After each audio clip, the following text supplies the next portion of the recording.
It's great to see, to see many of you already connecting. Thank you for making time to be with us today.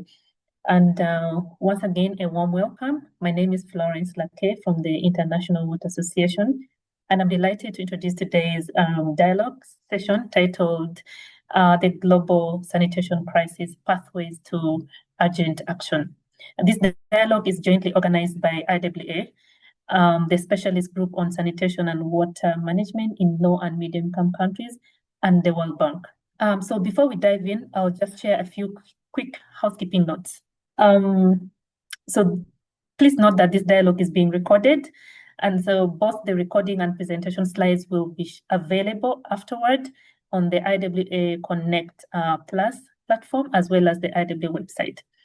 Our speakers are also kindly reminded to ensure that they have permission for any copyrighted materials. Please note that the views shared during the dialogue are those of the speakers and not necessarily of IWA. And in the next slide, to ensure your active engagement in today's session, please use the chat box to share your thoughts and interact with the fellow participants throughout the session. You're also welcome to use the Q&A box to submit any questions for our panelists. And please note that microphones will remain muted for all participants, and the raise hand feature will not be used during this dialogue. So I'll now hand over to Martin Gabriel, our moderator for today's session, to take us through the rest of the program. Over to you, Martin. Thank you so much. Thanks so much, Florence. Welcome, everyone. Adding to Florence's welcome, my name is Martin Gambrel. I was formerly a lead water and sanitation specialist at the World Bank, and I'm now a consultant to the bank and other organizations. And I was one of the team members in the preparation of the report that we're going to be learning about today on sanitation, climate resilient sanitation. So I believe I'm running through the agenda now. I don't know if we're showing the agenda. Yeah, thank you, Florence, for the. So we're going to have a welcome by from the World Bank by Yogita Mumson, and I'll introduce her shortly. We're then going to do a quick poll with you and a couple of questions to understand a little bit your thinking about climate resilient sanitation. We will then have the report itself presented by Sanyu Lutalu. And we've got a fantastic panel of experts who will reflect from different dimensions, looking at different dimensions of sanitation. We'll be hearing from them.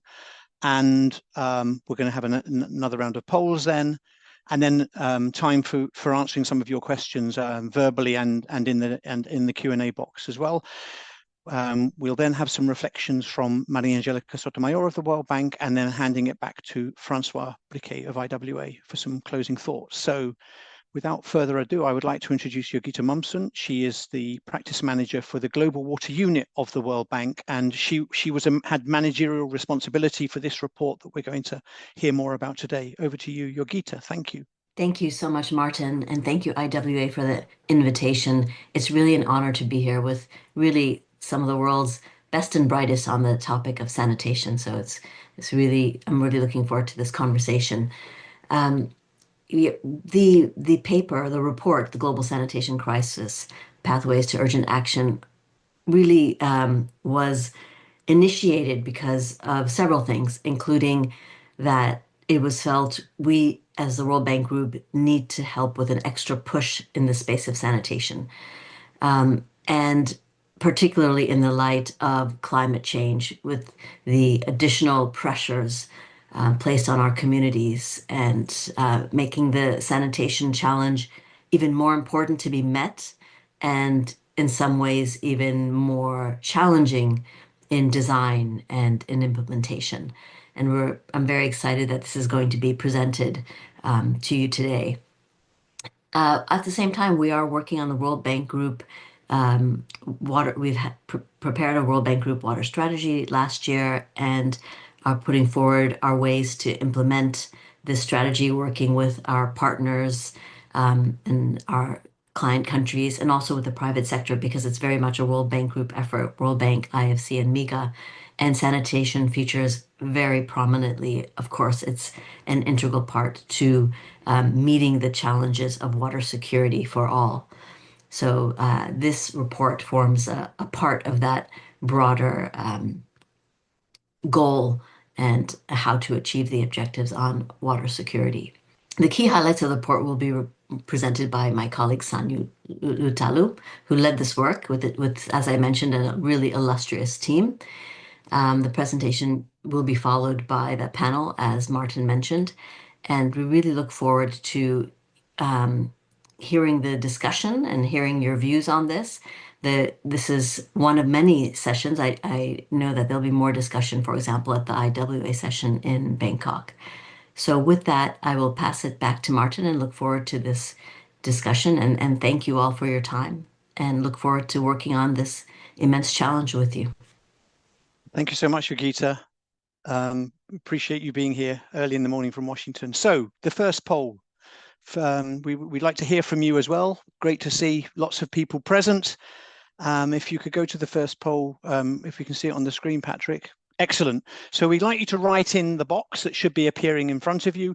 What is the most important issue that we should be considering if we're to achieve universal and resilient sanitation? So you can write whatever you like in there, and we're very keen to hear from you. And we're hoping this cloud word poll will work. It might be the first time IWA have done it for a while. So I'm hoping you can see it, and I'm hoping you're writing into the box. If not, I will hum and sing a song or something to entertain you for a while. And I don't know, Patrick, whether I should be seeing something appearing or whether we should all be as people are writing. Okay, Patrick's sharing his screen, and here it comes. So we've got sanitation financing is quite large. That's interesting. Education, affordability, sustainable, governance, awareness, universal, network, systems, cost and financing are both there. Climate is there, which is great. We're making it bigger. Thank you, Patrick. Inclusivity. Okay, excellent. No, that's great. And it's nice to see the sanitation's in the middle as well, in the largest one. We've got 54 people answered. In the meantime, for our framing presentation, I'd like to introduce my friend and colleague, Sanyu Lutalu, who is a senior water and sanitation specialist at the World Bank. And as Yogita said, she led the team that prepared the Global Sanitation Crisis report that she's going to present to us now. So over to you, Sanyu. Thank you. Good morning, good afternoon, good evening to everyone joining us from around the world. My name is Sanyu Lutalu, and I'm a senior water specialist with the World Bank. As Martin mentioned, I was the task team leader for the recently launched bank report on the Global Sanitation Crisis, Pathways to Urgent Action, which will frame our discussion today. I'd like to start by thanking IWA again for hosting this webinar, giving us an opportunity to discuss this important topic, highlighting the imperative for climate resilient sanitation systems for communities and cities everywhere, and exploring pathways to achieve universal access to sanitation. To help frame our conversation, I'd like to walk us through the main objectives of the report. First, it highlights the benefits of investing in resilient, safely managed sanitation, not just for people, but also for economic growth and the health of our planet. Second, it explores the complex link between urban sanitation and climate change. Third, it calls for a rethink of urban sanitation systems to support water security and citywide climate resilience. Fourth, it provides strategic guidance, policy, institutional, regulatory, and financing to accelerate universal access to climate resilient sanitation. And finally, it presents some actionable pathways for countries and cities to scale up solutions and align them with adaptation and mitigation goals. So let's briefly explore how sanitation and climate are linked.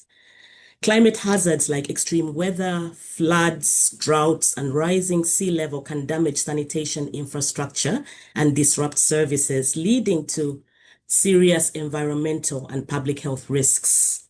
At the same time, the sanitation sector contributes to greenhouse gas emissions, both directly and indirectly. Direct emissions come from wastewater treatment and untreated waste, while indirect emissions are linked to energy use and activities like sludge transport, etc.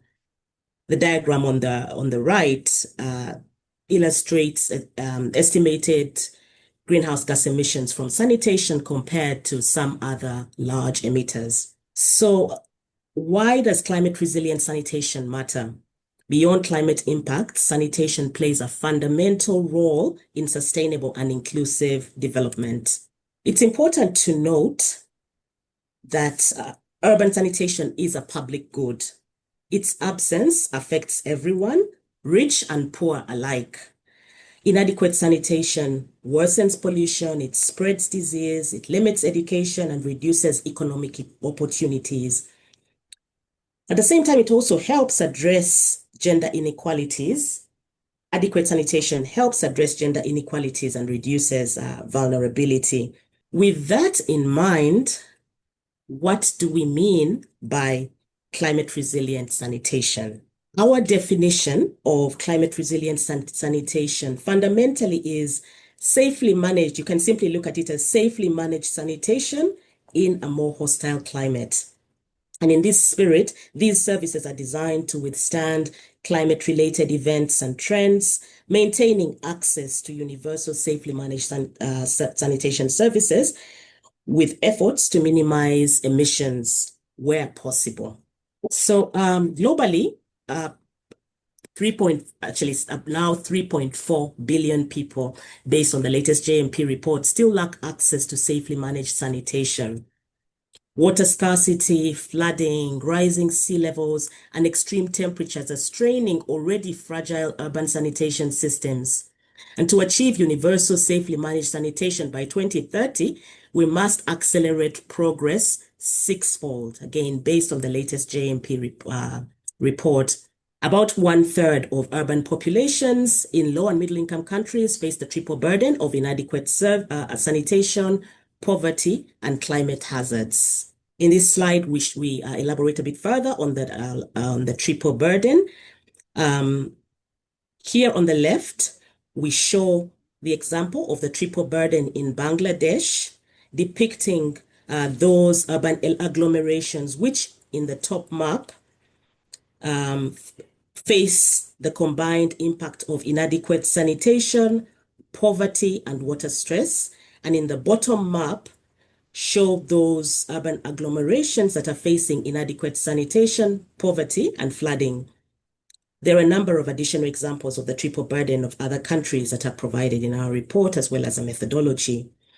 On the right, we see the percentage of the urban populations in 51 low and middle income countries where the triple burden is characterized by flood risk.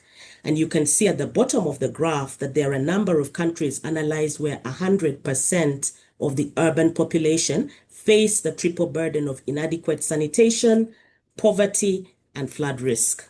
Resilient sanitation is relevant. It's important to note that it's relevant to both sewered and non-sewered systems. Resilient sanitation systems support transformative adaptation by, among other factors, integrating sanitation into the broader urban water cycle to help address water scarcity in cities. They foster inclusive, equitable, citywide services and enhance the capacities needed to manage these systems. The report introduces a conceptual framework that describes how resilient, safely managed sanitation services, which are shown in the middle of the conceptual diagram, build on resilience capacities and other key factors in order to promote societal and environmental outcomes that ultimately benefit people, planetary health, and economies. So how does climate resilient sanitation affect people? Ensuring equitable access to safe, resilient sanitation services for all reduces health disparities and enhances social welfare, including school attendance, especially for girls. So there's evidence of this presented in the report. Beyond health, resilient sanitation also drives shared prosperity and economic opportunity. Investing in climate resilient sanitation protects ecosystems from pollution. It enhances livelihoods and creates jobs. Pollution and illness, on the other hand, from poor sanitation cost economies, but improved systems support key sectors like tourism, fisheries, and agriculture.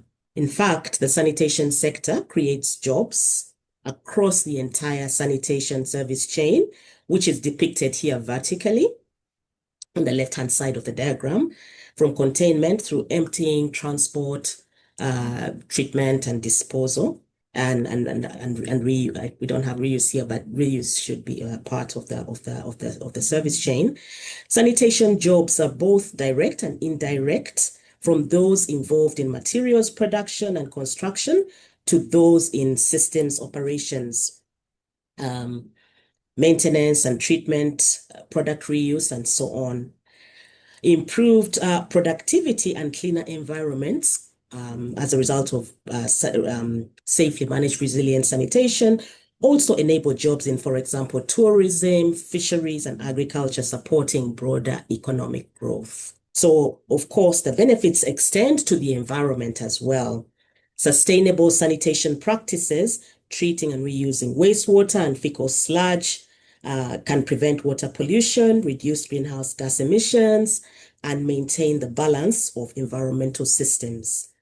And this brings us to the broader concept of planetary boundaries and the role of sanitation in ecosystem conservation. Sanitation intersects with 7 of the 9 planetary boundaries, and 6 of those have already been breached.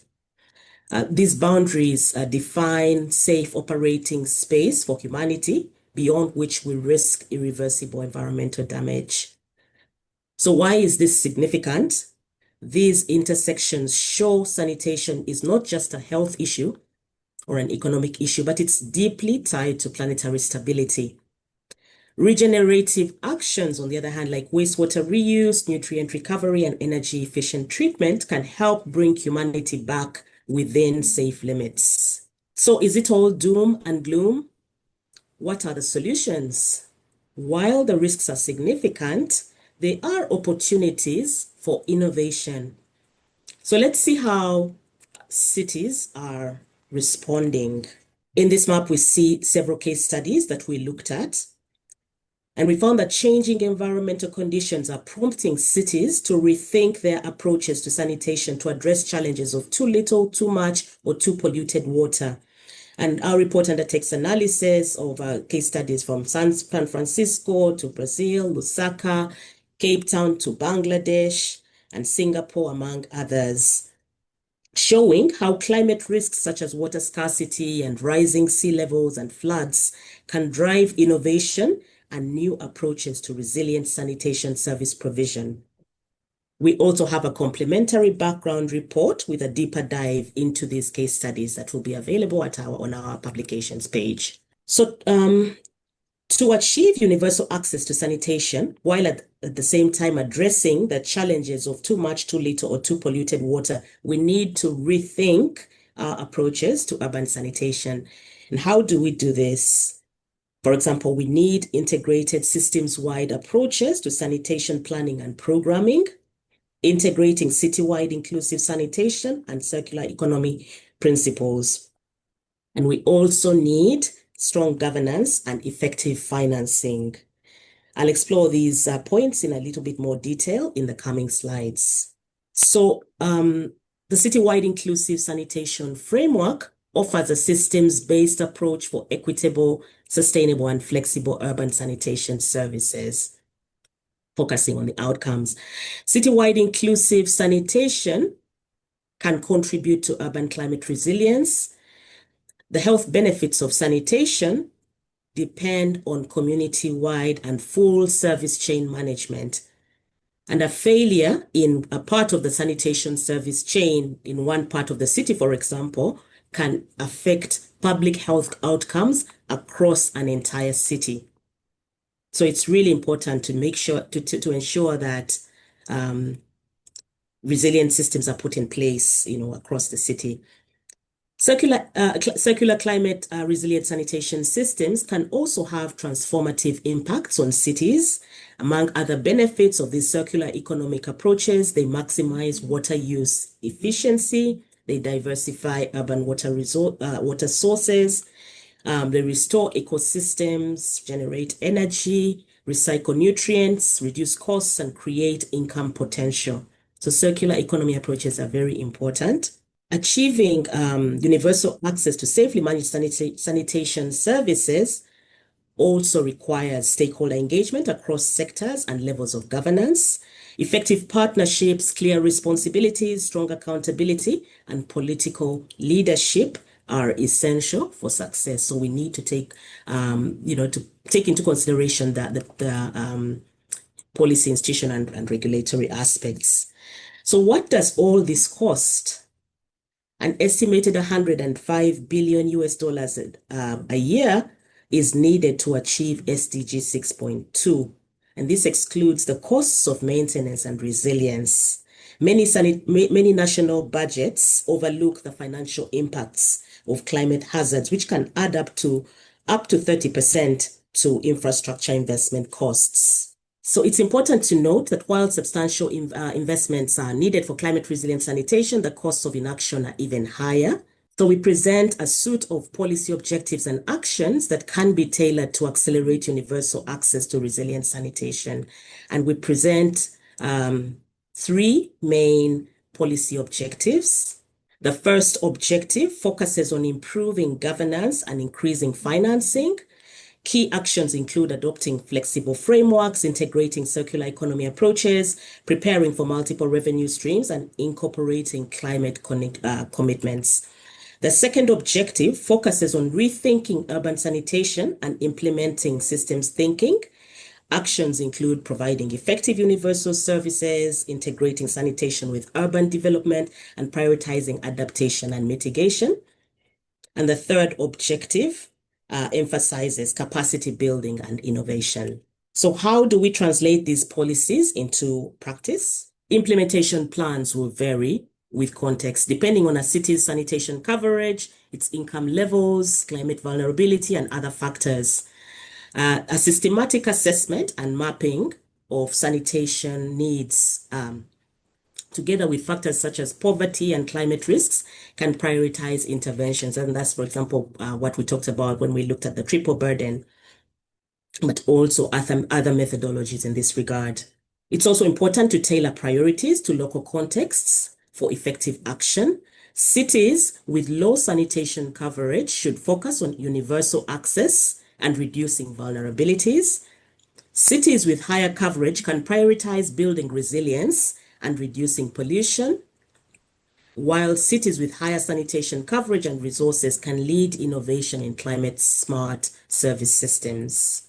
The graphic on the right shows the relationship between GDP and access to safely managed sanitation and illustrates the different pathways cities in different contexts may prioritize while ultimately working towards universal access to safely managed climate resilient sanitation services.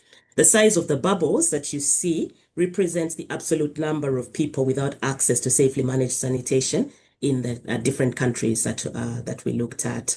So the time, as I conclude, it's clear that the time to act is now. There is an urgent need to prioritize investment in universal access to climate resilient sanitation.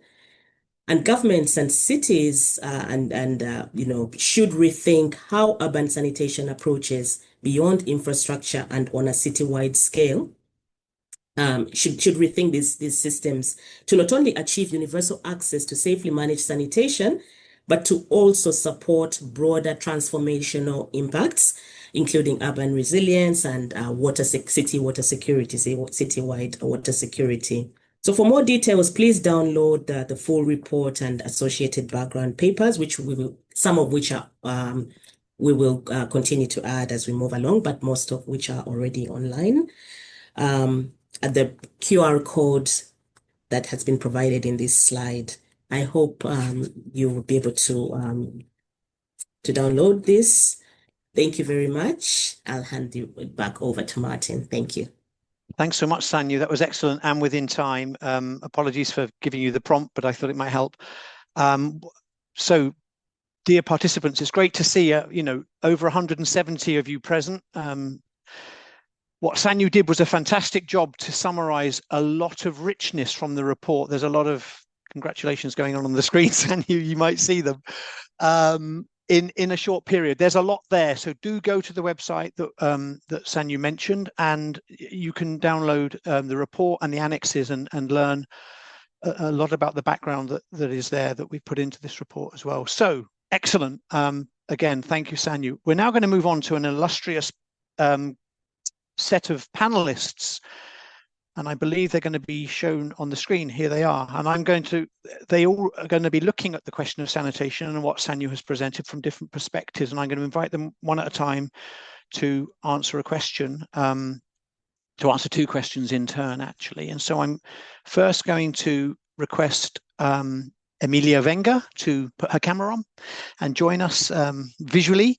So Emilia is water conservation. Thank you. Thanks, Martin, and thank you, Sanyu, for a really great presentation.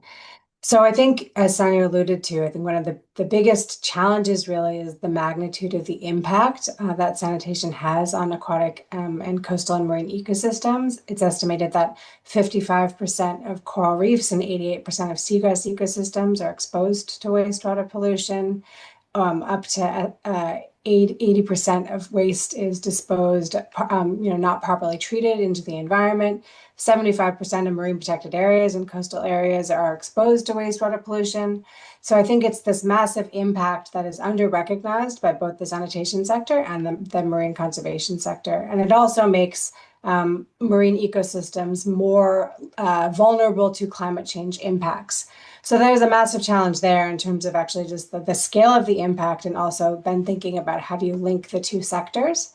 But I think that the fact that the sanitation sector is sort of going through this reckoning right now of redefining what it means to be resilient and what climate resilient sanitation means, it provides this opportunity to sort of look at the sector more broadly and think about how sanitation can be sort of more holistically thinking about both, its impacts and what also makes sanitation climate resilient. And I would argue that climate resilient sanitation is also sanitation systems that aren't having negative impacts and influencing the climate resilience of other systems. That's fantastic, Emilia. And I'd just like to point out that Emilia is dedicating her professional life to bringing these two sectors together. She's a marine biologist, and she has moved very importantly into the sanitation sector to bridge these two important sectors, and for the reasons that she pointed out in her response to that question. Great.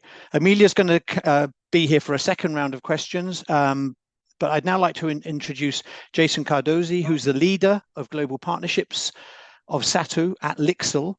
So welcome, Jason. We know that direct, indirect, and induced or enabled jobs can be created along the sanitation service chain, as the Sanyu's presentation showed us. What do you see as the most promising models, be they public, private, or blended, that can unlock employment at scale while delivering climate resilient sanitation? Jason. Okay. Well, thank you, Martin, and thank you, Sanyu, for that excellent presentation and great report as well. I think that's a great question. And I think, from our perspective, it's very much a blended model. And I think if I was coming from the employment side, I think the most key aspect of the report and Sanyu's presentation is really around the political leadership. And I think that's key for unlocking employment and jobs, both for the direct, the indirect, and the enabled. And as you go further into the enabled, you're looking at more and more thousands and thousands of jobs in an economy that could be added. And I think the reason for this is, one, it's very politically attractive to talk about increasing employment and economic value. Two, that kind of priority really helps drive a better enabling environment, looking across the whole circular economy. So you have to look definitely across different sectors and industries. And from the private sector side, where 90% of these jobs come from and will come from, this enables certainly to scale up a number of goods and services. On our side, we've seen this in a number of markets like Bangladesh, India, and Kenya, where we're able to operate completely with local staff and with local partners and manufacturers and retailers all the way down to the consumer level without any Japanese staff, although we are a Japanese company, for example. And I think the biggest contribution we could make within that is increasing the cycle of innovation and adapting to user needs and keeping people happy to be on the sanitation ladder and to adapt to the situations they're facing, such as climate challenges. And I think with that kind of system in place, the sky is the limit in terms of employment and growing this circular economy. Excellent. Thank you, Jason. That's great. And just for all participants, there's a Q&A box where you can ask the panelists or Sanyu questions. I see some are coming in already, and I'm going to ask the panelists and Sanyu to keep an eye on those to see if there are any they can answer in the chat box as well. Excellent. So our next panelist, and I'm coming back to you, Jason, afterwards, but that's great to hear about the jobs, and also you highlighted this issue of political leadership, but also the local as well. You may be a Japanese, a multinational company, but you're embedding your job creation at the local level as well, which is fantastic to learn about. Our third panelist is my friend, Professor Barbara Evans, who's the chair of public health engineering at the University of Leeds. Barbara, sanitation received just 0.002% of global climate finance in 2020, despite its important role in climate adaptation, mitigation, and resilience. What do you see as the most promising strategies for unlocking climate and related finance to accelerate universal access to sanitation? Yeah, thanks, Martin. And very nice to see everybody. I just want to give a very quick shout out. I just noticed Ghazi Numan on the list of participants, who's a member of the World Youth Parliament for Water. And I just want to say how exciting it is to see so many young professionals engaging with this topic, because that's what we need to have happen now, of course. So just wanted to really recognise everybody under the age of 40 on this call. Yeah, so climate finance is obviously a potential source of funding for us. I think one of the things we have to do is think much more holistically about the urban system if we want to unlock climate finance. It's not going to be the whole answer to the problem. It will always be true that we need significant municipal funding to deliver effective sanitation, but there are sources of funding. I want to note, for example, Amelia mentioned the connections between ocean health and water body health and our sector. We can definitely work much more closely with colleagues to make a combined case for improved urban resilience and improved ocean resilience, for example, if we achieve safely managed sanitation. I think it's also really critical that we start to think about urban sanitation as being utterly and thoroughly embedded in land and housing planning within cities. So I think cities that are able to make the case for climate resilient housing and a more moving towards a net zero lived environment for the whole city, we need to make sure as sanitation people that we are in on those conversations, because I think that's going to be a much more compelling story. There are some opportunities for us to say, here are individual investments in sanitation that maybe could reduce emissions. We're going to make a lot of investments, so we should be thinking about that. But I think the key for me is in really embedding our work in municipal infrastructure and services more widely. Thanks, Martin. Fantastic. Oh, a lot of that resonates with me, Barbara. That's great. Lots of compelling stories there that we need to be at the table. I completely agree. And that's a nice segue to our next panelist. So I'm very happy to also introduce to you Paula Morcillo de Amoedo. She is the manager of C40 Urban Flooding Network at C40 Cities. So as I say, a nice segue from what Barbara was just saying about housing and urban planning. So Paula, achieving universal access to climate resilient urban sanitation requires shifting from infrastructure-centric approaches to service-orientated, system-wide thinking, as Sanyu made reference to in the presentation. How do you see cities operationalizing citywide inclusive sanitation principles to align with climate policy and to enable scale up in diverse urban context? Thank you, Martin.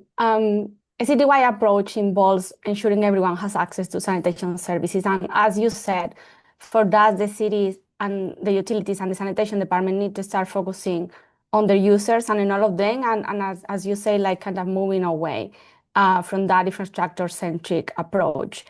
And for me, they need to do 4 things for that. The first thing is they really need to build their own internal capacity to learn how to provide services to the different contexts of their cities and putting the needs of the users first. And we are starting to see some good examples of this, like the city of Cape Town, the Water and Sanitation Department has already created a branch dedicated to informal settlements that provides and regulates sewer and non-sewer sanitation systems. And this also helps them to improve the fee collection and the number of customers that they have, because they focus on their customers and also improving the reporting and feedback mechanisms. So they were having those mechanisms to really be able to listen to the users. The second thing I believe it's really important to really embrace different type of solutions to be able to provide sanitation services to everyone in the city. And that means like moving away from just sewer and centralized systems and looking also at non-sewer sanitation and decentralized options as solutions that are part of their work and their mandate too. And if we continue with the example of Cape Town, they are using different type of container-based toilets to serve the informal settlements where sewer systems are actually not an option. And we also saw an example in Lusaka where the water and sanitation company integrated on-site sanitation and fecal management into their business and allowed them to cover most peri-urban areas in the city. The third thing is definitely engage with other city stakeholders to provide that adaptable and adequate service. Like the cities cannot do that just by themselves. And in the case of Lusaka, when the utility integrated the on-site sanitation within their business model, they created a whole unit just to work with the private sector to manage fecal sludge and be able to expand that coverage. And this also highlighted a huge opportunity for cities to work with informal FSM providers and professionalize those services, improving their working conditions and creating more jobs. And then the last thing, which is very important, a little link to what Barbara said, it's to allow for scale up to ensure that climate resilient sanitation services are delivered. The city planning processes need to be improved. And also standards and regulations need to be developed, strengthened, and also enforced. Because this will allow sanitation solutions to align with urban development planning, regulation, and service delivery more broadly, including with the city's climate policies and strategy. And all of this will help cities to really promote that sanitation services to work for all the residents in all the different contexts and deliver the services at the quality and with the resilience that all the users actually deserve. Thank you so much, Paola. That was a lot you covered there in a very short amount of time, and we really appreciate hearing these perspectives from the urban and the C40 and the urban and the city perspective that, as you say, tied in a lot with what Barbara was saying before you as well. Excellent. And as I say, we'll be doing another round of questions to each of our fantastic panelists as well. Barbara, there's actually a question in the Q&A about, interestingly, and Paola made reference to sewered and non-sewered, which we know is part of the architecture of citywide inclusive sanitation. There's a question, I noticed one in the Q&A box, comparing sewered and non-sewered sanitation. I know you've studied this. If you could maybe put some words in there or come back later. Right.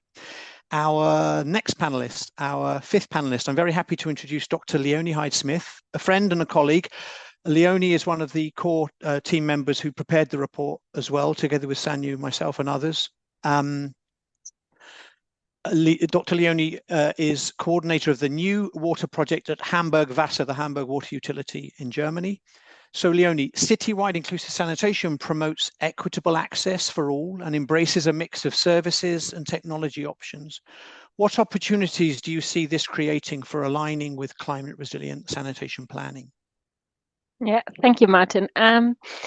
Yeah, I think I will now repeat quite a lot what Paula just said, but I think, like, first of all, it's quite important to come back to one message that Sanyu pointed out from the report, and that is, I think, like really one of the core messages from the report, that is that climate resilient urban sanitation is at its core really just safely managed sanitation at a citywide scale that is adapted to the context. So we don't have a new formula. We are still looking at approaches to service provision that are adapted to the context, as Paula just mentioned, and that are aiming to provide universal access within this context. And then it's whether this context refers to diverse urban realities in terms of settlement types, in terms of income mixes, or in terms of different sanitation services and technology options. And now we have to increasingly also complement this with like changing context in terms of changing climatic conditions. So we don't look at one magic new climate resilient technology or service system or gadget, but we still have to look at the outcomes at city level, and then how can we actually achieve these outcomes, and importantly, how can we maintain them, and how can we improve upon the outcomes that we currently have. And I think that is exactly what CWIS, Citywide Inclusive Sanitation, suggests. And then another important point, and again, that relates to what Barbara and also Paula were just talking about, we have to look beyond sanitation. We have to think about city resilience. We are in most regions, we are confronted with more extreme or more frequent extreme event or climate-induced hazards. And these events will not just affect one part of the system. If you look at cloudbursts, if you look at flooding. So Bauer just talked about housing and urban planning, but and also about the different like urban services. So we have to look at these impacts and cascading impacts that can also create failures across interdependent systems. And that's not only sanitation, but it's also water supply, drainage, solid waste, and transport, and so on. And we need to consider these interdependencies, because if we look from a public health point of view, and obviously I think Kate will talk a lot more about this, we need high coverage levels with effective sanitation systems that are not failing to enjoy the positive health outcomes. And therefore we need to embrace a more kind of like systems perspective and really look at city resilience and some kind of systems thinking, as much as a cliche as it is, to keep these systems effective and to keep them actually working and have safe sanitation outcomes at a city scale. Thanks, Leonie. And I like the systems thinking, building on the citywide inclusive sanitation paradigm, for example, and you've linked all those pieces there, I think are so important to hear. Excellent. Right, moving on to our next panelist. Sam Drabble is Director of Research and Evaluation at Water and Sanitation for Urban Populations, WSUP, and was also, I should have mentioned that Paula as well and Sam were both instrumental in working on background papers, reports that fed into our major report as well. So thank you to both of them. They were collaborators along this journey. Sam, what are the most persistent policy, institutional, regulatory related barriers that cities face, and how can they be overcome to unlock scale and sustainability in resilient sanitation service delivery? Yeah, great. Thank you, Martin, and thank you for the opportunity to contribute to a brilliant discussion. So just some context to my remarks. As you mentioned, Martin, we contributed to a background paper, and one element of that was an assessment of PAR, and that was based on consultation with experts at the global and regional level. So I'm going to here, of course, massively simplify that analysis, but I want to give you 5 key points that came out of that consultation, and it's really a tour of the PIR elements. So the first of those is cross-cutting, and I think we've already heard the importance of this from Barbara, from Leonie, from Paula, which is around integrating sanitation with wider urban services and development processes. So we know climate resilient urban sanitation involves interdependencies between water supply, sanitation, sewage and on-site, stormwater management, solid waste management, other basic services, land tenure, housing, as Barbara mentioned. So we need policy and institutional frameworks that support that integration. That can be enabled by cross-ministry working groups involving ministries of finance in a coordination role, other mechanisms. Secondly, on policy, a key finding was the need to promote circular economy approaches and the link between wastewater and fecal sludge reuse and climate resilience in water scarce contexts. So that needs to be enabled through policy changes, and policy frameworks in many countries really are still being developed, or comprehensive frameworks only now being developed to support sanitation overall. So there is a window of opportunity actually to build in these measures. And I'd highlight container-based sanitation as a particular example. It's an innovation with adaptation and mitigation benefits, but which is not currently enabled in a number of policy frameworks. So that needs to change. Moving on to institutions, we of course need to equip service providers with climate-specific knowledge and skills. That includes the technical skills to enable operational responses and circular economy approaches, but line ministries have a key role here in comprehensive capacity building programs, really to retool the sanitation sector, and peer-to-peer learning networks have also been demonstrated to be effective in this area. Then we move on to regulation. So of course we need to mainstream climate resilience into regulations, guidelines, standards, codes of practice, at every step of the sanitation service chain, but there are also some really specific interventions that can support this. At the containment level, for example, we need minimum standards for infrastructural improvements. For adaptation and mitigation, we need to ensure continued transportation of fecal waste along the sanitation service chain. We need to protect serviceability of systems, enable progressive formalization of pit and tank emptying services to support active management, and regulation has a role across all of those activities. And then the final point, which is really at the interface of regulation and financing, is around costs and links into financing as reflected on by Bravo. But we still need more evidence, particularly localized evidence on the true costs of climate resilient sanitation and how to adapt, for example, tariff models to balance financial viability and affordability. So those are 5 key points. I've tried to stay away from examples. Hopefully we have time to come on to those. We may well have. Thanks so much, Sam. I won't even try and do justice to that. It was already a fantastic summary. Great that you covered all of that. Many thanks. Okay, let's see if we can get through all of this in a timely fashion. So last but by no means least is an old friend and colleague, Kate Medlicott, who is Sanitation and Wastewater Team Lead from the World Health Organization, WHO. So Kate, of course, public health isn't last or least. It drives many of us to work on sanitation. But what do you see as the most critical health risks associated with failing or climate vulnerable sanitation systems? And how could resilient design mitigate these risks? Yeah, so firstly, just to point you to, well, those risks are primarily enteric and diarrheal diseases. And we've just actually put out 54 different pathogen fact sheets and the top 10 pathogens related to water and sanitation. So I'll point you to that in the chat. But one of the sort of hidden stories, I think, in this is that we see the burden of disease numbers steadily going down in terms of deaths each year, with each new estimate. But what we don't see so much is the infections falling, which really says that we're getting better at treating these diseases. We're not necessarily getting better at preventing them, which is a sanitation challenge. And that's because of these failures that lead to exposure for people, whether that's through drinking water, irrigation water, food, people living in low-lying areas, recreational water, and people in communities, and particularly workers as well, that came up earlier in the discussion.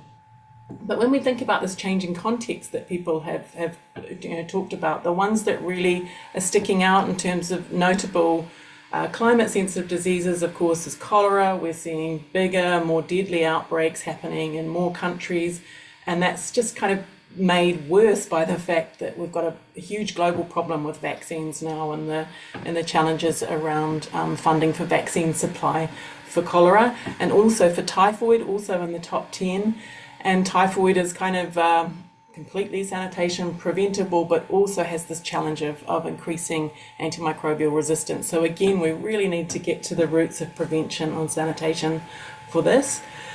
Then another one is really the vector-borne diseases, which we don't tend to think about a lot for sanitation, but in fact, we're seeing particularly the mosquito vectors, because of climate change, are going into higher altitudes or lower latitudes. So we need to be thinking about that as well.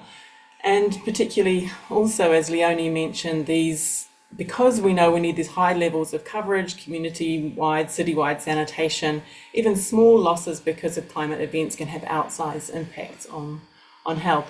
So I think just to sort of conclude, the approach that WHO always promotes is risk-based approaches to sanitation planning and development. So not just thinking about infrastructure or technologies, but really incorporating that climate risk assessment as part of the broader health risk assessment and the management and regulation of systems. And to finish, I think something that's worrying me a little bit at the moment is, of course, this opportunity for reuse as part of the circular economy and resilience in other sectors, but really making sure we're doing that safely. So making sure that the safely managed sanitation system is in place with the reuse step on the end, and that we're really thinking about shutting down those transmission pathways. Otherwise, we're doing reuse while undermining the kind of fundamental purpose of sanitation, which is to protect health. I'll stop there. Thanks so much, Kate. That was great. I love the risk-based health risk-based philosophy. I have to confess that I did my PhD research work on safe reuse of wastewater and irrigation many years ago. So I'm very happy for you to be bringing it back to that as well. Okay, we're going to go for a second round of questions to each of the panelists in turn. But I'm going to ask you to be even more succinct so we can catch up on some time. So I'm going back to Amelia first. Amelia. And also, I'd just like to thank those of I see that Barbara's been very active in the chat and the Q&A answers, and Sanyu has as well. So please keep that going, panelists. Okay, Amelia, how can we reframe climate resilient sanitation as a strategic lever for planetary resilience and ecosystem health? Yes. I mean, I would love to think that we would want to rethink it because everybody cares about the environment and that's going to be the lever. But we know that that's not what necessarily is going to drive change, but what will potentially drive change is the money. And what we do see certainly in the ocean space is this emergence of this concept of the blue economy and the massive amounts of money that are being leveraged, both public, private, and blended finance in terms of investing in industries and systems that are sort of ocean positive, if you will. And we know, for instance, that the tourism industry based on coral reefs is $36 billion annually. Coral reefs provide $11 trillion in ecosystem services annually. And so there is this real opportunity by being able to link the two fields that you can sort of access this new sort of capital. And I think in a lot of the places where I work, people do really notice the impacts of sanitation, and tourists notice the impacts of poor sanitation and complain about it. And our government partners can see when messages, are written on Facebook boards about the fact that, the beaches were covered with algae or there was a smell. And that really does motivate the places where we're working for people to be thinking about sanitation in those spaces. So I think by linking the two sectors through that way, there is this opportunity then for the sanitation sector to sort of access this non-traditional financing. Excellent. Thanks so much, Amelia. Money drives to change. I think we see that so often, and this tourism economy and ecosystem economy and the value of it it resonates with so much of what we're trying, of how we can influence and how we can be present through the sanitation sector at the table. Thank you for that. Right, back to Jason. Jason, my second question for you is what you see as the key challenges and opportunities for positioning the sanitation sector as a key contributor to sustainable jobs. Sure, thanks, Martin. I'll go through 5 very quickly. And I think the first is, and it's probably a surprise to all of us here, but when you're looking at that capture treatment stage, sanitation has a very low perceived status. There's a shortage of plumbers in the world. It's been harder to engage them. And I think some of the work going on now with linking this with vocational training and education, some of these campaigns on the past, like the plumber protects the health of a nation, have helped, but there's still a long way to go, because it is that capture part that's actually going to catalyze the whole economy up through the enabled jobs and so on. Second one, I think this has been covered well, but when looking at citywide sanitation and the sector and the economy as a whole, it requires working across industries and sectors. And I think some of these cross-ministerial working groups that Sam mentioned can help. But I think on the public sector, it is a big challenge and it is harder. Much easier for the private sector. You don't partner with your direct competitors doing the same thing, but you have to work with many industries, from supply chains to agriculture to energy to deliver these services. And related to this and risk, there's a lot of discussion around blended finance and risk, and this was pointed out in a workshop recently, but also diversification is very important. And I think especially when we're talking about low income and on-site, in the past, it made sense maybe to promote single business models or single technologies. And I think that time has gone. And so, for example, we have emptiers that offer a toilet and bake that into their service. We can hit 2 birds with 1 stone and then de-risk that whole business. And similarly, where you buy toilets, you also buy many other hardware materials and so on. So I think, moving away from these kind of single toilet businesses and so on is a big step. And also related to that is standards. And I think standards now seem to be evolving more into what is the standard for safely managed sanitation and offering more choice to consumers rather than prescribing technology manuals or specific technologies. Because in a lot of cases, in our case, certainly in the markets and humanitarian, the innovation is much faster than the standards or the procurement guidelines can keep up with. So I think relooking at that could catalyze a lot more in terms of the economic growth. And I think finally, we're here because of urbanization and climate, and there's also humanitarian as well. We're seeing more people displaced, I think, since World War II. Many of these in dense settlements, many of them spending, I think, on average 20 years. So that's a whole other ecosystem and economy. that needs to be addressed as well. And unfortunately, it is growing. And there are organizations now that are looking at livelihoods of residents of these long-term displaced systems, including sanitation work and jobs on the sanitation economy. Thanks. Excellent, Jason. Thanks so much. Yeah, I like that. Not a single service provider and giving householders more choice. Also, this displacement issue is, as you say, so important. Okay, Barbara, what do you see as the role of blended public, and we've touched on some of these things, but your view on the role of blended public and private funding in addition to leveraging climate and green funding? And I think you've touched on some of this, but maybe you could elaborate a little bit more. Yeah, so maybe, yes, we've talked about it. Clearly, I think several speakers and in the chat, you'll see a lot of us saying, clearly the state plays a really important role.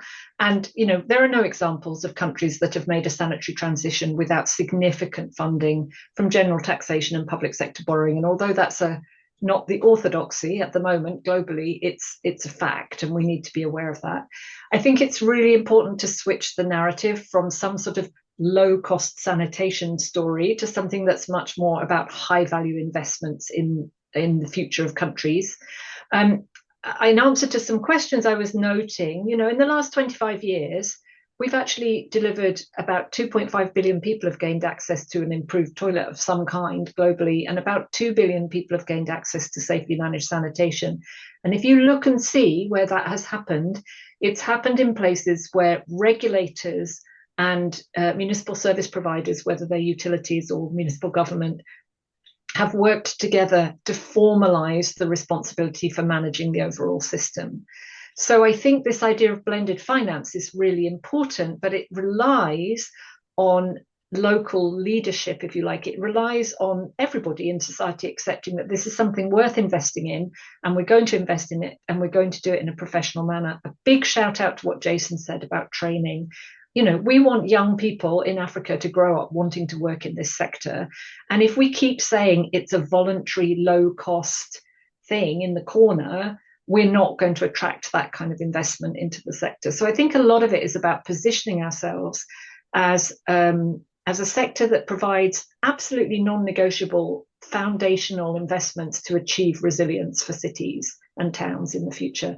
Most people in the world are going to live in urban places, even if they're not cities. And so, you know, we need to say people, I mean, let's say in another 25 years, let's not have people who don't have resilient, safely managed sanitation, because otherwise we can't do any of the other things we want to do. Excellent. Thanks so much, Barbara. Blended finance, but also blended responsibility across the board, and bringing in training of the young generation, get people involved in our sector. Absolutely fantastic. Okay, Paula, back to you. What do you see as a relationship between at the city level between resilient sanitation and the provision of other key services, including the one you're responsible for at C40 cities of stormwater management? Well, I think it has already been mentioned by Leonie and Sam and others how like resilient sanitation services are strongly connected to other city services, and they have highlighted stormwater management, but also water supply and solid waste. And what we know is that these different systems constantly interact, and when one fails, it quickly affects the other. I'm not going to go through examples because you asked us to be short. So I'm going to skip that, but encourage everyone to go into the report, which they probably can find great information about this. What I want to highlight is that we keep talking about how it's so important to have the integrated management of these systems, but that's really complicated because currently there's a lot of cities that have their departments and their services providers working still in silos. And what I rather talk about is like those mechanisms that I see that it can help to bring them together and really having that integrated management. And for me, one of those key things is the climate action plans that the cities have, because I think that can really help to overcome this challenge. When the city have like a climate action plan, that provide a common language, a shared understanding of the climate risk, and create that common goals for the departments to actually work towards. And it also can help them to guide the cities to identify those joint interventions that can bring multiple benefits and also help them to advance several climate goals at the same time. For instance, if we think about reusing treated wastewater, that will be supporting water security, but also sanitation resilience, because you know with droughts, the sanitation systems tend to fail. And also, if we think about investing in green infrastructure like rain gardens, That will also reduce stormwater runoffs, but also improve sanitation service provision and water quality, and even support cities during heat waves. So there's a lot of interventions that we can do that will be like kind of addressing different challenges of the city, and the climate action plan can really be that umbrella to identify those. But for that, as Sam mentioned, the city needs really the space, the practical space of coordination, and he did talk about cross-departmental working groups, and I think that those type of governance and committees and working groups can really help the cities to come together and align resources and deliver shared climate and resilient objectives. Excellent, Paula. Breaking silos down. Very clear, some very clear examples there. Thank you for that. Leonie, let me come back to you. Our last few interventions. Recent research has suggests that there are significant GHG emissions from both non-sewered and sewered sanitation. I know this is a hot topic. How do you think cities should take this into account in their climate adaptation and mitigation planning, picking up on what Paula just said about us moving around the climate action plans at the city level as well? Yeah, thank you. Recent research that has been done by Barbara, and I also saw that in the participants that Linda Stranda is here as well, so I'm a little bit in the hot seat here. I hope I don't say anything wrong. But maybe let's start with a quick summary to pick everybody up from the same point. So emissions in terms of sanitation, we are talking really about carbon dioxide, about methane, and about nitrous oxide. And they are emitted through direct emissions along the sanitation chain. That's mainly methane and to a lesser extent nitrous oxide.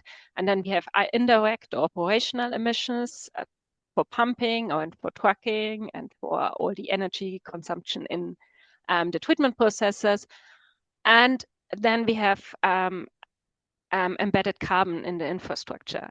So there are still some uncertainties, and there is emerging evidence, again, like there are questions in the chat to Barbara maybe, but I think there are also like some facts that we know, and we can recommend some things from a mitigation point, but also because they are good for planetary and for human health. And I mean, that's really kind of like the main point of sanitation. We shouldn't forget about this and only think about like mitigation now in terms of sanitation. And I think like one thing is that in general there is agreement that a proactive approach to the management of wastewater and fecal sludge seems to be good for mitigation, but is also good for many other things in terms of environmental pollution, public health, and also, I mean, Amelia talked about ocean pollution. So, for example, there is research suggesting, for example, that reducing this discharge of untreated and inadequately treated wastewater from urban areas has really substantial effect on the emissions. So there are numbers out there from 10%, if it's really 10%, or if it's more or less, let's see. But again, it has also other good effects. So that's one thing that can be done without any regrets. The same applies to proactive management of fecal sludge by scheduled emptying of latrines or septic tanks. If that's done before the rainy season, it's also effective for reducing fecal pollution in the floodwater. And again, might have a positive effect on mitigation. Once the wastewater and fecal sludge is in a treatment facility, methane can be captured and then ideally also be used as an energy source. Then this kind of like would further improve the carbon balance within the treatment systems and beyond. Again, there can be some reducing the use of energy is generally a good idea. And also of the resources, either through optimized processes or through safe reuse of wastewater or greywater. Again, then we can also talk about source separation where it's possible, and about circular economy approaches that can also contribute to mitigation. And there are lots of examples in the report about that.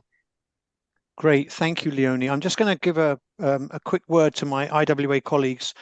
who'll be worried that we're running behind time, we'll skip the poll that was going to come up next, because it's great to hear all these views. There's a lot of discussion going on in the Q&A box and in the chat, so keep that going, and then hopefully we'll have time to have a couple of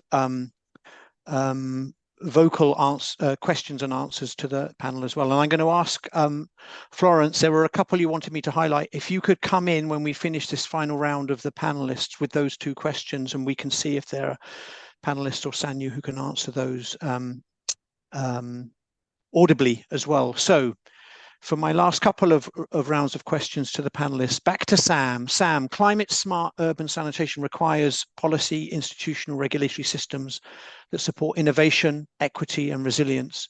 What promising examples have you seen where cities have successfully aligned these dimensions to accelerate sanitation access? Great. Yeah, thank you, Martin. So I think the first thing to say here is, examples do exist. In fact, this is quite an exciting moment, I think, in this discussion, because the World Bank report really demonstrates that there are a range of cities that are really engaging with this challenge around climate resilient sanitation. There are examples of each of the 5 recommendations that I outlined earlier, but I was reflecting on your question in terms of alignment and a city that is moving forward, PIR and innovation, equity, resilience. I could have chosen Lusaka, which Paola outlined, but I'm going to focus on Nairobi in Kenya, because I think there are examples across these dimensions. So the first thing to say is we've talked about integrated urban development, and Mukuru in Nairobi is really one of the clearest examples we have where climate smart sanitation options have been integrated within an overall slum upgrading program that is also addressing drainage and solid waste management.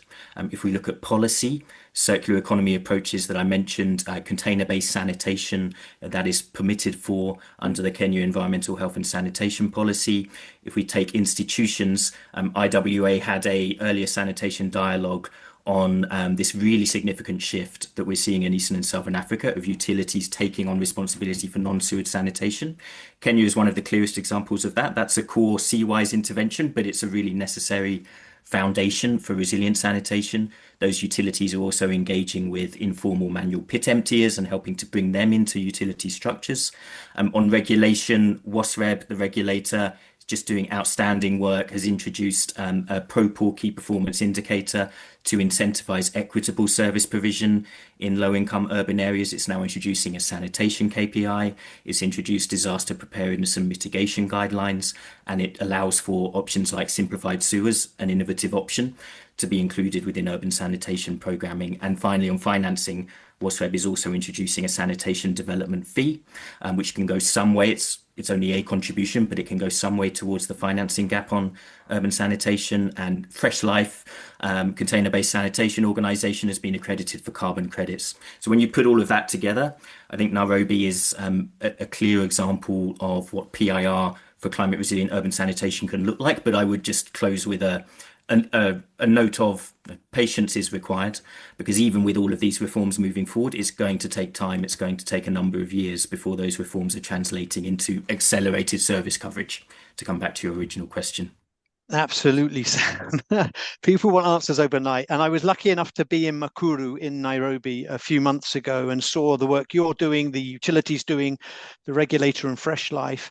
And what's clear there's a lot happening, but also the points that Paola and Leonie and others were making, how important it is the overall urban fabric of that low-income area that has 300,000 people living in it. It's a city, and how we need to tie sanitation into the urban development of that city, the drainage, the solid waste, the access ways. But some really good stuff happening there, as you say. Okay, again, last but not least, for now. Back to Kate. In what ways, Kate, do you see integrating public health data into sanitation planning to improve the effectiveness and equity of climate resilient sanitation interventions? Yeah, well, first is to say that we often, all in our sort of proposals and our things, we say, oh, sanitation is critical for health, but quite often we just sort of stop there. We don't kind of do the specific work to say, well, whose health is affected? How do we block the transmission and so forth? So if we look at there's sort of certain diseases like, say, well, cholera is a really obvious one. You can see that it keeps coming back in the same hotspots again and again. And some of these problems look enormous in sanitation, but when you look at the investments just to just to deal with cholera hotspots. It's actually a much more smaller and focused problem that is perhaps kind of doable in the realm of this very large challenge. And I would say in doing that, on focusing on where the disease hotspots are, you kind of automatically get to equity. Those are nearly always the communities that are most left behind in low-lying areas, rural areas, places that are inundated with excreta. But yeah, then secondly, so there's that targeting part, but then secondly, around designing those sanitation systems to really understand the transmission dynamics of the main pathogens that are there. So really, thinking who's being exposed, how are they being exposed, and what can we do to prevent that? And some of that might be just things like, looking at swimming bans and polluted beaches, or it may be about looking at, treatment fit for purpose in certain areas. It's not necessarily going to the highest level of protection in all cases, but rather really understanding what can we do in terms of behaviour, infrastructure management that would reduce that exposure. I'll stop there.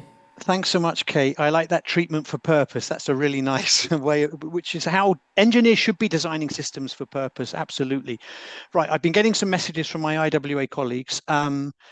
As we're running up against the clock. We're not going to do the poll, as I said, but what I am going to do, I'm going to actually ask all of the panelists, you can all put your cameras back on. And I'm going to take one question. I saw a really interesting question from Jeff Broom, which is something that he says he's been coming up against in his many years in the sector. And what he says is that he's run up against entrenched opposition to even consider new ideas, such as simplified sewerage. How can this be addressed? So it's this thing about how do we break the paradigm and do things differently, which I think underpins a lot of what we're talking about today. So I'm actually going to turn to Barbara first, because I know she, like me, has been thinking a lot about this. And then if any of you others of you on the panel would like to say some words to that question of entrenched opposition in our sector, then please put your hand up. Barbara. Yeah, I think we have a problem, and I think it's entrenched opposition, and it's also linked to something I always refer to, technology cults, that people get sort of embedded into some sort of one idea, or they think other people are embedded in technology cults when often they're not. So I think that sort of broadening out of thinking.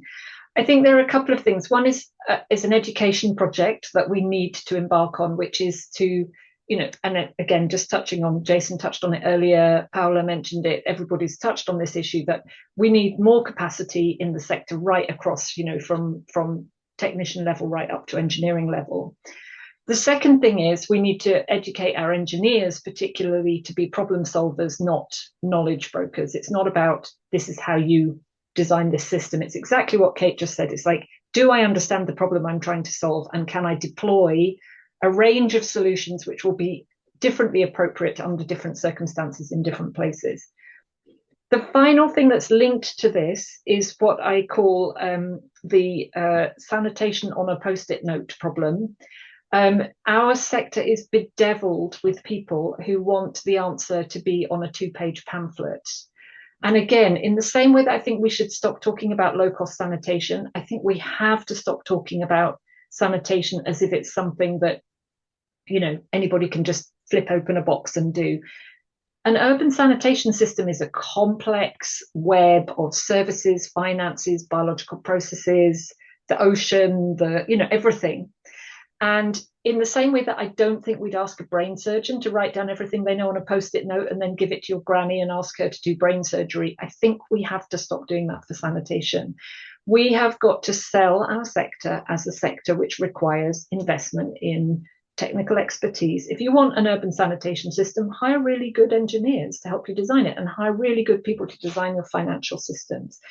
So I think for me, it's almost like the opposite of dumbing down. It's like, we don't need sanitation for dummies. We need somehow to really pitch sanitation as an area of important expertise. And Jonathan Parkinson in the chat had a related question, which is whether we all have one recommendation for IWA.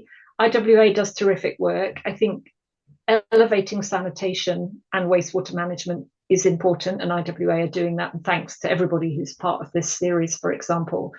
But also would commend to everybody, the work of the specialist groups. There's an amazing amount of fantastic, rich technical knowledge. And partly, I think it's on all of us to make sure we are aware and educated. And if people want a simple, quick solution, it's on all of us to say, no, there is no simple, quick solution. And to me, that's at the heart of Jeff's problem, is that people don't want to hear Jeff's amazing 50 years of experience. They want him to tell them that there's a magic widget that will solve the problem. And personally, I don't think there is. And I think Sam said the same thing. I think all of us would say the same thing. I'm going to take the moderator's prerogative because I'd love to hear from all of you, but we are running up against the clock. And I think Barbara summarized that really nicely. But I wanted to thank you all, the panelists, for your fantastic interventions, your succinct and rich interventions. It's really appreciated. This conversation will continue. IWA, I'm actually a member of the specialist group on water and sanitation in low and middle income countries, together with Louisa Campos. Not so sure if she's here today or not because she's traveling. But we're working closely with the Inclusive Urban Sanitation Group as well of the IWA. And I know Francois will talk a little bit more about what's coming. So thank you, panelists. Fantastic, really fantastic the way you packed so much into that very short period and showed these amazing dimensions of sanitation for development. I'm going to give a quick plug now. There will be a session at IWA's Development Congress on climate resilient sanitation being led by Juliette Willits of UTS, and I know that some of you here will also be at that, so there's that opportunity. And with that, I'm going to turn to someone for some reflections from the World Bank perspective. Maria Angelica Sotomayor is another old friend of mine and my previous boss. She managed and led the World Bank's citywide inclusive sanitation program initiative when we developed it at the bank about 6-7 years ago now. And Maria Angelica is going to offer us some final reflections on today's rich discussion. Maria, over to you. Thanks, Martin, and thanks to all the IWA colleagues and those panelists and keynote speaker and all of you who have joined us online. I found it very important to disseminate and discuss the findings of this report and these issues that we're discussing to raise awareness to the importance of resilience as we discuss sanitation and ways to make opportunities out of the many challenges faced by cities and countries, especially developing ones around the world. We know that our sector did not achieve the MDGs, that is not likely to achieve SDGs, and safely managed urban sanitation is very expensive, even without considering resilient aspects. So we need to address these issues not just with smart, innovative technologies and infrastructure, but as was discussed, more importantly, is to have adequate governance, policies, institutions, regulations, and financing. And also our panelists and the report have pointed that we need to better position the sector. We need to collaborate with others to solve these many pressing issues and to have holistic approaches, breaking the silos and ensuring that we are connecting with others and thinking about urban systems and not just sanitation in abstract. At the World Bank Group, we are rolling out multi-country and multi-phase investment programs in all regions, and climate resilient and citywide inclusive sanitation continues to be important, and recommendations from the report provide important contributions to improve the design and the implementation of sanitation activities under these programs that we are discussing and developing. We are also working with other regional development banks, with other multilaterals, donors, partners, to achieve results at scale. I think that's also something very important, that none of us alone will be able to solve these. So there's a lot of rich material in the report. There's a lot of good recommendations. The discussions from today were excellent and provide important inputs to the post-2030 agenda. The deep dives also show that there are innovative examples and ways to address these issues, not just from cities like Singapore, where I am, but from developing cities, and there's a lot of innovation everywhere, and also there's not a one-size-fits-all, and there's no magic widget, as Barbara was saying.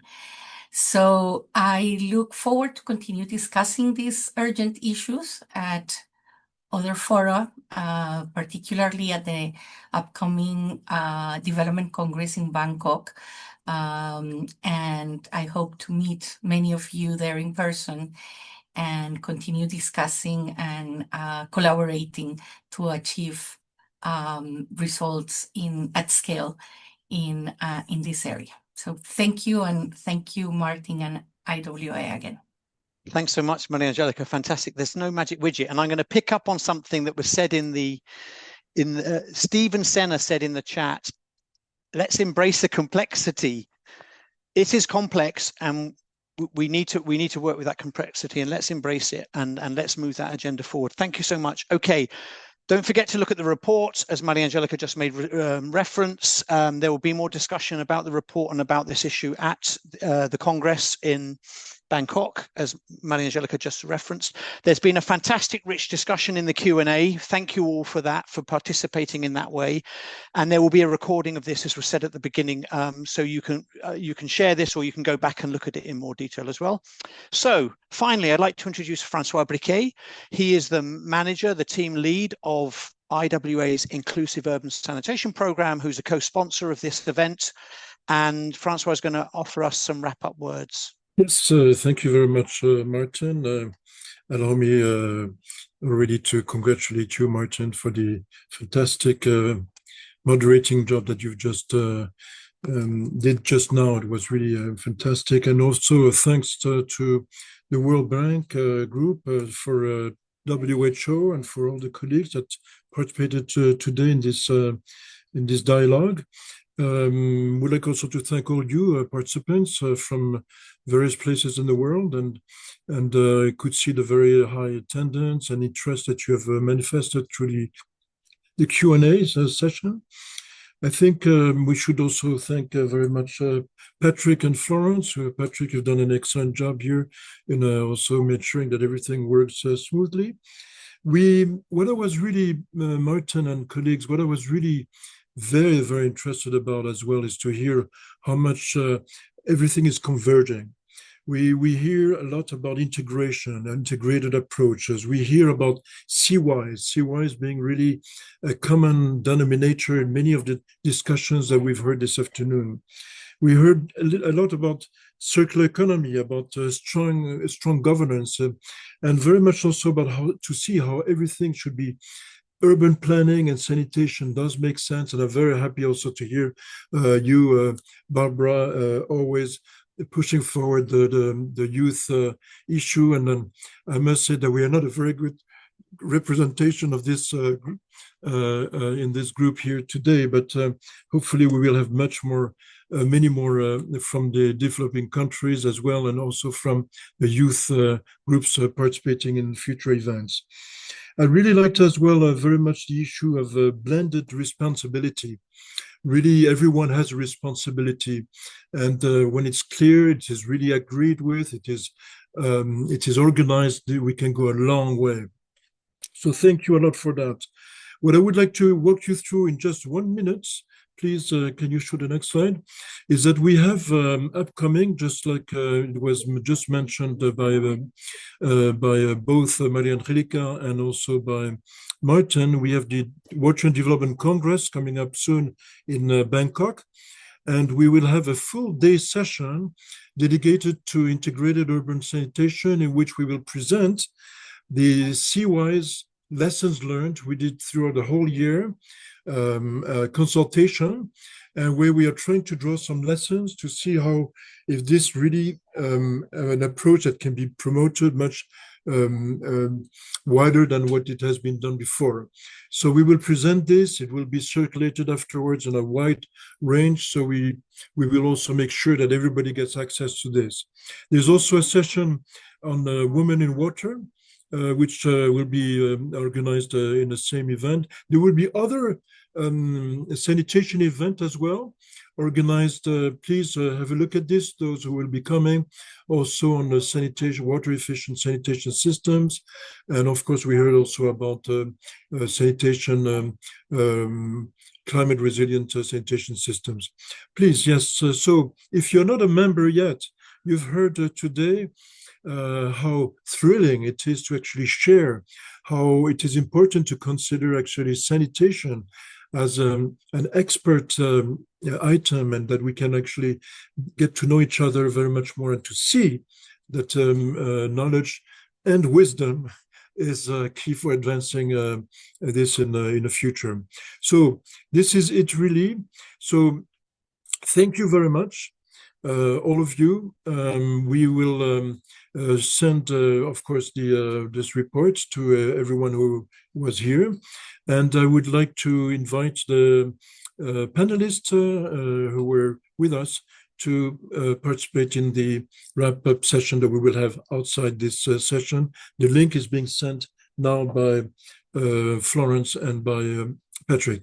Thank you very much to all of you. Wishing you the very best, the very best to all of you. And please keep sanitation high on your agenda, and we will succeed. Thank you very much.